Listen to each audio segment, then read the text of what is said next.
Axillary Web Syndrome or axillary cording occurs in the armpit, and it can run down to the arm either at the elbow or the wrist. Cording often shows up 2 to 8 weeks after breast cancer surgery, but can also show up and linger for months to years later. How do we get rid of them? Well, my name is Kelly. I am an oncology physical therapist and a certified lymphedema therapist. Today in this video, I'm going to explain the treatment options to help get rid of axillary cording. Before we begin, make sure that you subscribe down below for weekly new videos. You can also check out our Instagram for more related content and our website for more resources. Cording for many will resolve on its own. For most, the cord will go away within 3 to 6 months. However, there are times that the cording will persist for individuals for years after surgery.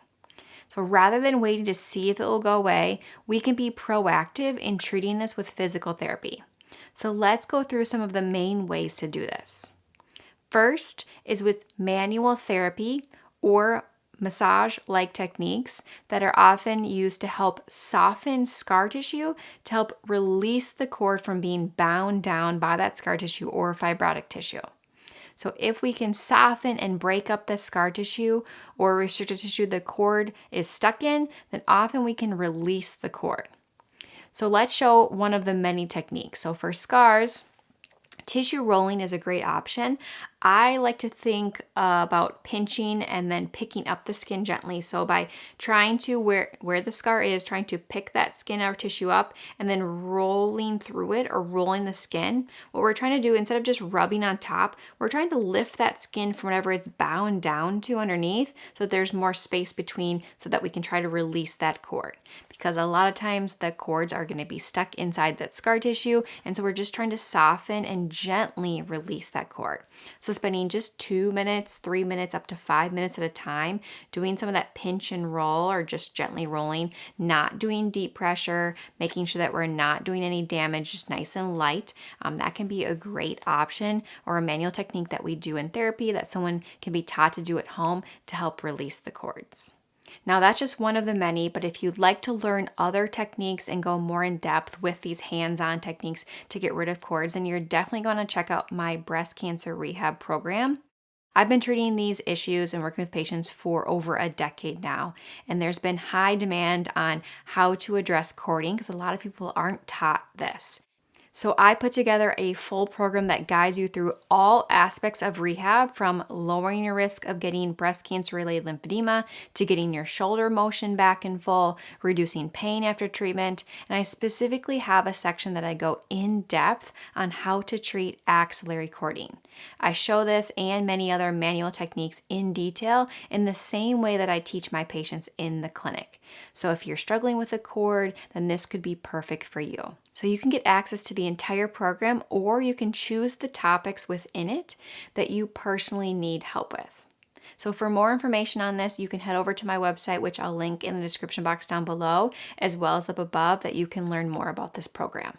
But moving on, another way to get rid or release cords are with stretches. We will also teach stretches to mobilize and release cords while also reducing restriction by the muscles and the tendons. So a stretch that I like to start with is a chest stretch, focusing on the front of the body. So let's show one of my favorite ones here.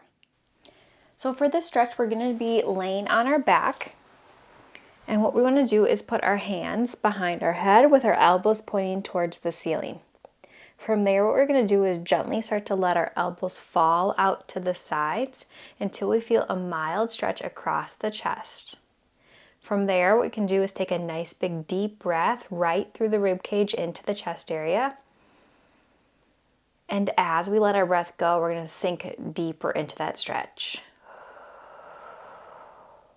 Still making sure that we feel a mild to moderate stretch at most, holding that for 5 to 10 seconds. And then we can gently come out of that stretch and repeat again. So falling out to the sides till you feel a mild stretch across the chest. Big breath in and out. Drop into that stretch and hold. And we can repeat that 2 to 3 times, 1 to 2 times throughout the day. If someone has too much tightness, they can't get into that position, we can start with our elbows lower, or we can even just start with our arms by our sides, gradually bringing them out, letting ourselves open up and making sure that we're stretching across the chest. But doing that mobilization in and out as needed, keeping everything nice, mild to moderate. A third way we like to get rid of cords is with nerve mobilizations. So the general goal is to release the cord from being bound down. And if it's bound down, you're going to try to lift the arm, and it's going to get so taut that you may not be able to raise your arm as high. So we focus on treatment for this specifically. Because they may take time, we will teach individuals how to do these self-mobilizations on their own safely to help improve symptoms as quickly as possible. So let's show a nerve glide option or nerve mobilization option that I like to do often.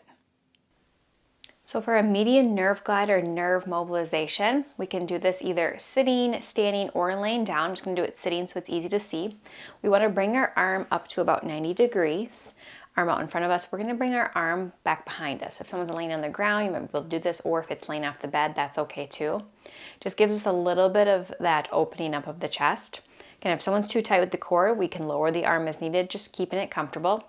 From there, what we're going to do is elbow go straight, and then we're going to take our wrist and bend our wrist back, and then forward, and going back and forth. Someone may feel tension and then feel off a tension. That should run up and down the arm. If someone doesn't feel the tension or doesn't have that tension in the nerve, we can add in the head turns, or side bending of the head, I should say. So ear to the shoulder and then away the other way, and going back and forth, trying to see if we can add on tension, off tension to try to gently mobilize, or we call nerve mobilization or nerve glides, but specifically with that cord to try to get that to release. So some people might even start with just the elbow and the wrist, back and forth. Again, I show all the different options in the program that someone can check out. If you are looking for more support for stretches, nerve mobilizations, and other treatment options for axillary cording, then you'll definitely want to check out my breast cancer rehab program. Again, I'll link it down below. I do have a couple other videos on my channel about axillary cording and treatment options that you can check out as well for free. If you have direct access to an oncology physical therapist in your area, that's also a really great place to start as well to get individualized treatment. Cording can be stubborn and frustrating, and it's something that, yes, is common, but it's not normal, and it's not something that someone needs to live with long term. It's something we can address and help you get rid of. So for more topics related to breast cancer treatment, you can check out the other resources on my channel.